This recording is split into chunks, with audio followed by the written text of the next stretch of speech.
time sightseeing the Space Needle. I'm in the ghetto, mellow, hanging with my people. I know where the love at and where the mud's at. My hood navigation tell me where the fun's at, so I don't have to look. A crooked spot, a crook. It's raining, I ain't complaining, I'm supposed to feel shook. But see, I took the time to hang out with the grime and gritty, cause most niggas don't know that's who run the city. In my city, you rain all the time, watch out for the thunder. Don't get caught in the storm, cause it pours from Seattle to Tacoma. In the city, you rain, C-Town, 206, West Coast.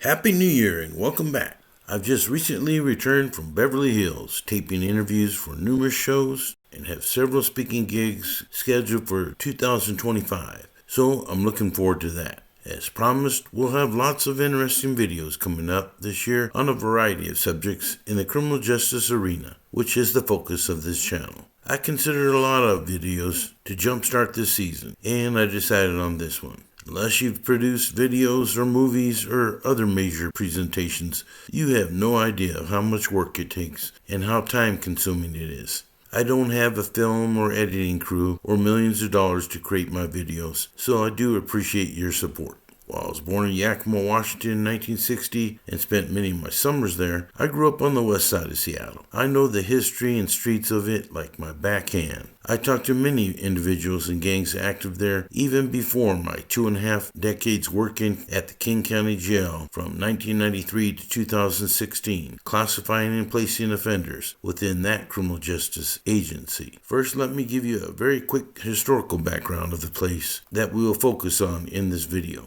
Seattle was inhabited by Suquamish and Duwamish Indians, led by Chief Self, before white settlers landed at Alki Point on Alki Beach in September 1851. This area would later be very popular in the 1960s and 70s for street racers and keg parties that happened in front of dozens of bungalow homes, and in the 80s through 90s on for lowriders and gang members cruising and strolling in front of newer high-rise condos that had a beautiful view of the city. Back in the late 1960s through 70s, when I was growing up there, it had areas that were far more green-wooded than there are now on the west side. There were flourishing businesses in the area, like Kmart, built just below our home, and the Sand Pits. That store later turned into a Home Depot, and they built a Seattle police station right next to it. There was the Chubby and Tubby store where I buy my Converse high tops, jeans, and white t-shirts, and where we bought our Christmas tree every year. This store was located on the city line of the unincorporated area of White Center that had many impoverished people who became my friends, many who lived in the Park Lake Homes projects,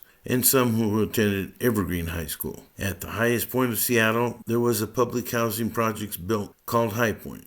I grew up in and around these projects and remember it being a very diverse neighborhood, but surrounded by middle class and even rich whites in some areas. There were 2 main high schools in West Seattle, one located in the Emerald District, which was almost exclusively white, and Chief Sealth, which had many minorities that attended who lived in and around the projects, as well as the Roxbury Village project housing area on the White Center line, in addition to well-to-do whites from neighborhoods such as Arbor Heights. As a kid, I played baseball and basketball on organized teams, and I played trumpet in elementary and junior high school. I soon enrolled in a Chicano dropout prevention program called Proyecto Saber in the 9th grade, and belonged to a high school club called United Ethnic People, and MECHA, Movimiento Estudiantil Chicano de Aztlán. In addition, I ran with the party crew, and we called ourselves the Vatos Locos. I've heard numerous cops, even guys I grew up with, sometimes say that they saw no gangs in the 1960s through early 1980s in Seattle. But I think they're stuck on the gang image from movies like Colors and Boulevard Nights. And it is true, the groups that were around at that time were not like those. Most, except outlaw motorcycle gangs, did not fly colors. They did, however, often hang out at the same locations, basically their turf. And sometimes did commit burglaries and thefts, or even robberies, engaged in low-stakes gambling, and some pimped girls. Some later got strung out on hard drugs, and some overdosed and or ended up in jail and prison. But the main activity they did at the time was engage in underage drinking and smoking marijuana in small groups to medium-sized parties. Sometimes these were ditch parties from school. Sometimes they attended blacklight parties at night with the purple blacklight, which makes everything appear fluorescent. Sometimes they had strobe lights, where they danced and chased girls, one of their other favorite pastimes. For instance, in my crew, you didn't jump in, you partied in, if we liked you. And if you left our hood, we had a big going away party for it. So literally, you partied out. There were some more organized Chinese and Filipino gangs in Chinatown, but my crew usually stayed away from there at night. I recall running into individuals from other Seattle high schools at the time, like Garfield, Cleveland, and Rainier Beach, that had a lot of minority kids as well, and knew some Chicanos who attended Ballard High School. My brother moved in with our dad in the mid-1970s, and soon joined the multi-ethnic Pike Street Gang, who were involved in a variety of crimes downtown, and many of his partners attended Franklin High School. However, Brother Joe never made it to high school. While a teenager, he was involved in a major skirmish with a drug dealer, and in self-defense, shot him in the head. The dealer ended up surviving, but Brother Joe was sent to Maple Lane School for Boys, where he obtained his GED. Back then, school busing hit the district in the 1970s, and there was more diversity in other schools and neighborhoods. I still recall watching the then new Southwest Seattle Pool and Community Center being built between Denny Junior High and Chief Sealth High School, and I often hung around the stadium with my homeboys while skipping school. I never looked for a fight, but me and my homeboys would do so if given no other options. Gun use was virtually unheard of back then, and you would have been considered a punk if you couldn't go head up. During the mid-1980s to early 90s, crack cocaine changed the landscape of Seattle neighborhoods, and the influence of California and Chicago-style gangs impacted the entire city. People of color started killing each other, something that the Black Panthers and Brown Berets would have been strongly against in the 1960s and 70s. Now I'm going to get a little bit into some of the street gangs active on the west side. I talked a little bit about Mad Pack in my Pacific Islander video, and they were a well-known gang that mostly came out of the High Point area. Several members had previously been ID'd as Bloods or United Blood Nation associates, but Mad Pack also worked with Sons of Samoa Crips, such as in the South Park dog DNA case that I described in my PI video. The Mad Pack, however, was a gang that was independent and did not fall under the Blood or Crip umbrellas that revolved around many Samoan gang members at the time. I would say that the nucleus of the Mad Pack was the Falatago family, and Mad Pack had a beef with Pointside Gangsters after a Mad Pack member was killed. Pointside Gangsters started in 1987, and I documented my first Pointside Gangsters in the King County Jail when I interviewed an individual named Michael Flowers, now deceased. Michael told me that he was a OG Pointside Gangster, and I told him no, he was not. I'm an OG Pointside Gangster from way back in 1962 when we lived on Cycle Lane, and I told him he was only born in 1982. He looked at me in shock. Then I laughed and told him I was just messing with him, that I wasn't a Pointside Gangster, but I did live on the lane back in the day. He said, "Wow, you really are an OG," and we both laughed about it some more. Pointside Gangsters was predominantly black, but did have a few Hispanic members and those of other races. My understanding is that Pointside Gangsters formed after some individuals from and around High Point had some issues with gangsters from other parts of the city. I noticed that they used 44 after their name and was originally told this was because when the old High Point projects was torn down, some moved to around 44th along the Fauntleroy Way corridor, and some had moved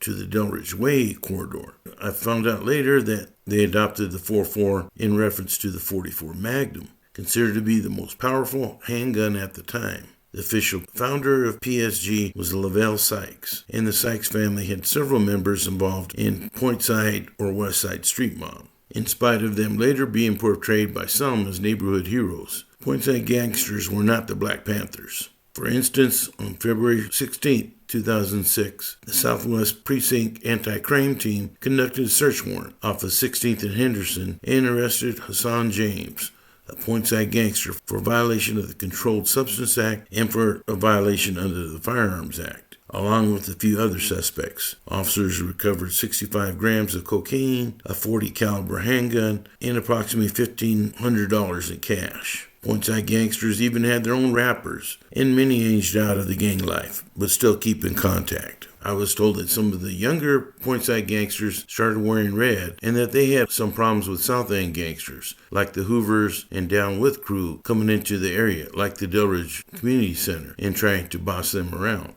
They weren't having it, and the PSGs liked them so much that they were basically sponsored in the hood. In addition to shootings and assaults versus rival gang members, Westside Street Mob were involved in other crimes and were well known for hanging out on Alki Beach and for being involved in pimping operations all over the city and even in other U.S. cities. On March 27, 2009, 3 members of Westside Street Mob pled guilty to prostitution-related charges. These individuals are named as Sean Clark, Thomas Foster, and Gerald Jackson. Deshaun Cash Money Clark was busted after Seattle Vice Squad launched an investigation into a prostitution ring after conducting a sting on a 19-year-old woman who was selling herself on Craigslist. Following her arrest at the Hilton Hotel in SeaTac, Washington, she told police that she'd been working for Clark and Thomas Foster and told the cops that Clark had assaulted her and she was afraid that her pimp would hunt her down. She also divulged that Clark had taken her and 2 other prostitutes down to Portland, where they stayed for almost a week. The investigation also found out that 2 other men, Micaiah Maurice Johnson and Desmond Trevian Manago, were also involved in the prostitution ring. During his guilty plea, Clark admitted to calling one woman from jail and asking her to prostitute herself in order to help him make bail. On October 26, 2009, King County prosecutors advised that Domantea Roseman, a.k.a. Dirty D, from Westside Street Mob, was sentenced to 66 months after pleading guilty to 2 counts of robbery first degree. On the same day that Dirty D was sentenced, Seattle Southwest Precinct Patrol arrested Gamad Abdullahi, a.k.a. G-Biz, a member of Westside Street Mob, for promoting the commercial sexual abuse of a minor. During the investigation, 2 juveniles being pimped were recovered, leading to charges against him and 3 other Westside Street gang members, Donta Walters, Roosevelt Johnson, and Mario Foster, who were already in custody for other charges. Westside Street Mob often battled with Hispanic gangs in the area. There are also some Westside Hoovers in the area, but I'll not get into detail here, as I already covered many of them in the Seattle Hoover video. I will clarify, though, that I got OG Jeep Kemp set wrong. He was not a 5-deuce Hoover, he was a 9-deuce Hoover. Hey, I got half of it right. Give this old man a break. Sheesh. Here he is pictured with 7'4" Hoover Chris, a.k.a. CeeLo Cutton, who I've also interviewed several times, that has done a lot of time and was known as being a pimp. Besides 7'4" Hoovers, there were other Crip set gang members active on the west side. South Park is an old neighborhood located just off the Duwamish River of the west side and consists of many old homes and businesses. I've seen many improvements there over the last couple of decades, including a community center and library, but it also had many gang issues in the past, involving members of many Chicano Latino gangs. The United Latinos started out as a cultural club in the Seattle School District, but soon developed into a gang to protect themselves from the Barrio Locals and Southside Locals. At first they claimed to be a brown pride gang, and often wore brown, but also sometimes wore red, as they had a lot of native members. But later on they flipped to supporting the Serranos 13, under the leadership of a rapper named Sammy Payaso, a.k.a. P. Supremo Morales, no relation to me. While Sammy rapped with a well-known Barrio Local rapper from one of their OG familias, he later ordered many of the youngsters to declare war on the Barrio Locals, and a rash of shootings broke out all over the west side in southwest King County. As I stated in previous videos, the Mexican Mafia and Southside Locals had several run-ins with the Vatos Locos party crew that I belonged to. The Southside Locals were mainly newcomers from Southern California, while the Vatos Locos were mostly born or raised in Washington, being Chicanos with families having old roots back to the Yakima Valley, were from other states like Colorado, and even some families who originally were from Northern California. And we had a big showdown with the mafiosos and Southside Locals in October 1981. That's a long story that I don't have time to get into here, but it is described in great detail in my autobio, The Life and Times of a Vato Loco. As I stated earlier, the Westside Barrio Locals were often offspring of the Vatos Locos, or newcomers who rode with them. Sometimes these young barrio locals got along with Southside locals, and sometimes they feuded with individuals such as Albert Barrientos in the Barrientos family. Most of the Southside locals lived east of the Furion 509 freeway. In particular, they were active on Beacon Hill, just south of downtown, and in the Rainier Valley of southeast Seattle. In addition, the barrio locals and Southside locals often fought the United Latinos, who were Chicanos, Mexicanos, and Latinos, often from newcomer families. The Playboys Sureños 13 were another gang from Southern California that often got into it with other gangs, such as the Barrio Locos. On July 12, 2007, Seattle Southwest Precinct officers responded to Fauntleroy Place Southwest when called about a large fight that involved a group of juveniles near Lincoln Park. Officers arrived and found Jonathan Cervantes, a.k.a. Smokey, with lacerations to his stomach, left triceps, back of the head, and back of his right hand. The second victim was identified as Desmond Espinosa, who was transported by his father to Highline Hospital with 2 lacerations to the top of his head and a puncture wound to his left eye under his cheek. Witnesses described observing the fight between the victims and suspects, and that the main suspect, Silent Valenzuela from Playboys, stabbed Espinosa in the head with a sharpened screwdriver. Espinosa tried to escape when the suspects attacked Smokey. Playboys then held Cervantes to the ground, and Silent Valenzuela stabbed him as other Playboys joined in. Multiple Playboy gangsters were arrested and booked into jail for felony assault. I interviewed Silent several times and remember that he had a brother named Hush. Both were deaf mutes, and I believe they are currently residing down in Mexico. Callejones Escondidos 13, which translated means hidden alleys, was a gang that formed around 17th Avenue in Southwest Barton after the year 2000, starting with around a half dozen members. And while small, they became very active on the West Side and in the South Park neighborhood. They tried to unite various West Side gangs to fight against Playboys 13. In addition, there were the Playgirls 13 faction, many who resided within blocks of the Regional Justice Center where I worked in Kent. And they had a big beef with the Sureñas Malditas Locas, which was made up of sisters and girlfriends of gangs like Barrio Locos. There was another gang called Vatos Locos that was very active all over King County, but this group had no connections with the original Vatos Locos party crew that I belonged to. Many of the originals of this gang were from Mexico, and they named themselves after a gang in the movie Blood In, Blood Out. It was very popular at the time. But they also had some local kids in it, like Joseph Little Vato Fry, who was very vocal in his opposition to Marco Ruiz Marroquin, who was from an original Barrio Loco family, due to him having relations with an underage girl, as discussed in my Washington Latino Gangs video. The Mara Salvatrucha was very active in White Center in southwest King County under the leadership of Elmer Grumpy Cisneros, such as when MS killed Barrio Loco member John Huero Dickledge in the year 2000. Another respected VO, Antonio Casper Pinto, was killed by MS member Wilbert Tumbado Sorto in South Park in October 2004. Grumpy was eventually arrested by SPD and charged in several murders, and did a long stint in Washington, D.O.C., while Tumbado was sent to the feds to do time, and I believe he was later deported. White Center, which we used to call Rat City, is considered part of the West Side by many, and as I stated, it had a lot of Chicano gang activity in places like La Tropicana nightclub, later named Club Evolucion, as well as Southeast Asian Khmer gangs in the area. Some black gang members also hung out there that belonged to predominantly Southeast Asian gangs that I covered in my Southeast Gangs video. White Center also attracted traditional black gang members such as Melvin Big Mel Jones from Elm Pirus, who was killed in the center in May of 2003. White Center was often viewed as being a crime magnet, but a lot of work has been done there in recent years to clean up its image. However, gangs may make a comeback. As I understand, King County has once again disbanded its G Unit. Meanwhile, SPD's G Unit has been cut down drastically. While Southwest King County has been seeing a huge increase in recent years in gang activity, there are still sometimes suspected gang shootings on the West Side. We are staying on top of breaking news for you this morning out of Seattle. Seattle police say they're investigating after a man was found dead overnight right near Hamilton Viewpoint Park in Alki Beach. Fox 13's Lauren Donovan has been tracking this story for us all morning.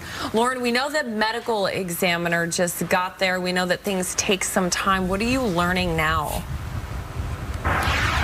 Taylor, they arrived here about 15 minutes ago and they got to work immediately. Right now, officials over my left shoulder are hovering over the body that has been in the roadway for hours, taking photo evidence, and soon they will transport that fatal shooting victim's body to the medical examiner's office for further review. According to Seattle police, a man was shot and killed here early this morning.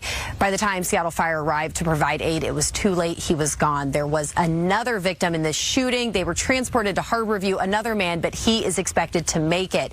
And authorities are searching for multiple suspects. We know all of them took off from the scene here on Alki, and they have not been seen since. Investigators are walking the streets right now, talking with witnesses, and neighbors tell me the gunshots they heard rang out around 3:45 this morning. At first, they thought they were hearing fireworks because the shots were so rhythmic. It was just one after another. Another neighbor tells me they heard someone shout, "Get down," and then soon after, the sound of glass breaking. The higher cost of housing on the Westside has pushed many criminals and gangs further south to cities which may or may not have crime impact teams that focus on gang activity and drug sales.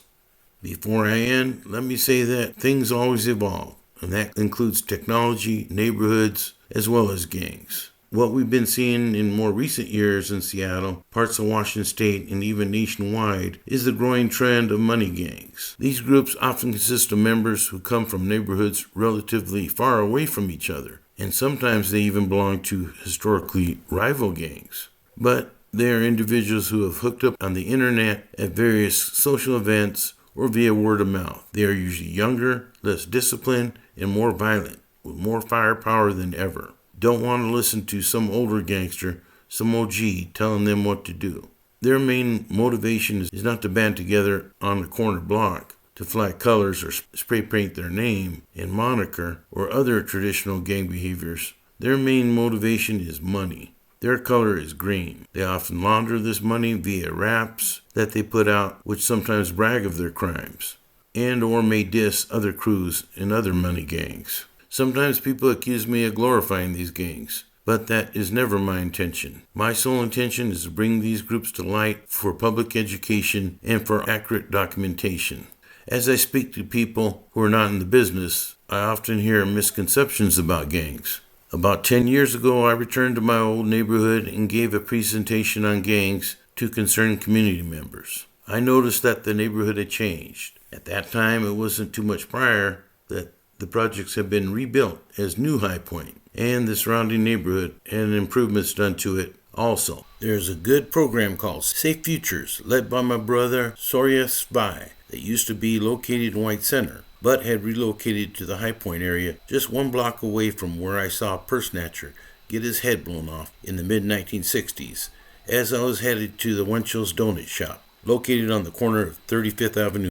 That incident was just one of many that I experienced that left me with a lifetime of post-traumatic stress disorder. So I know well the impact of children who face violence and the importance of healthy early childhood development, as well as knowing the importance of intervention with at-risk youth. I noticed that a lot more East Africans have moved in, as well as other newer immigrant groups. Gang problems seem to have improved compared to the late 1980s or early 90s. I believe we should always be on top of them, or things can quickly turn bad. I've been asked to appear on local Seattle media about these crime trends many times in recent years, and it appears to me that the juvenile justice system in particular has become way too lenient, and the mental health system, in my eyes, is a complete disaster. You can find more information on all of these gangs and many criminal justice issues in my book, Gangsters Paradise, Gangs in the Pacific Northwest, available on Amazon.com.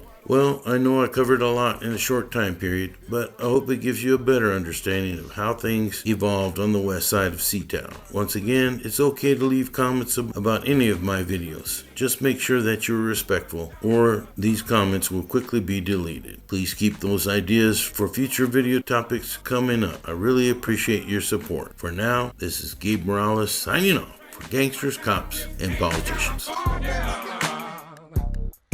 In the city of Rain, town 206, West Coast style. West Coast style. Yeah, it always rains to the capital. SCA-double-TLE. Ain't no sunshine where I'm living still. Would you believe parade through the city of rain?